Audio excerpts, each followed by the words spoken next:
So here is the elevation that we've drawn in Revit, and we were able to create it by using the plan as the pattern.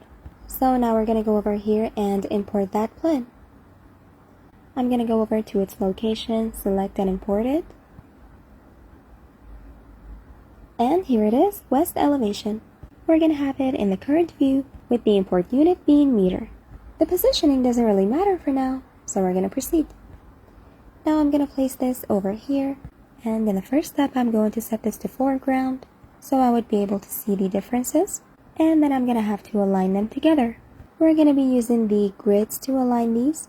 So generally it's just going to be the grids aligned together and its levels being aligned with the levels of the elevation. But before you start aligning, remember that this is actually pinned. When we first open Revit, we will notice that these are actually pinned by default, that we need to unpin them.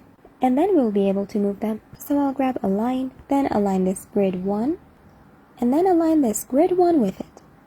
So far we've aligned them vertically, and now we're going to choose one of the levels to align them by. So I'm going to go over here, and for instance I'm going to choose this level.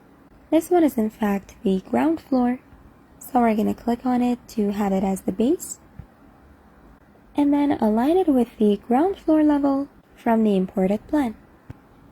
Not to mention that it would be better if you double check and look around. For example, we might need to check this part to check and see when we align the grid 1s together, did the other grids get aligned together or not? So it won't hurt to put a few seconds of your time to double check and to not go just straight into modeling without doing so.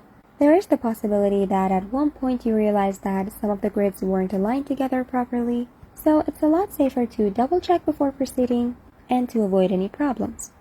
But also, if your projects were a little too cluttered to recognize, it would be best if you would have a less cluttered CAD plan.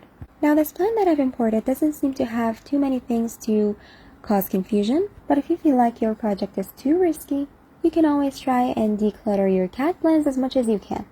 So now I'm going to go over here and take a look around, and notice that when I place the curtain walls in this floor, as you can see here, don't seem to be very matching with the plan.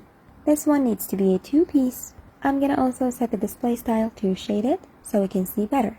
So here we can see that the curtain walls on this part need to be of the 2-piece kind. So how are we going to do that? How are we going to have such curtain walls? Now here is where you might come up with some solutions.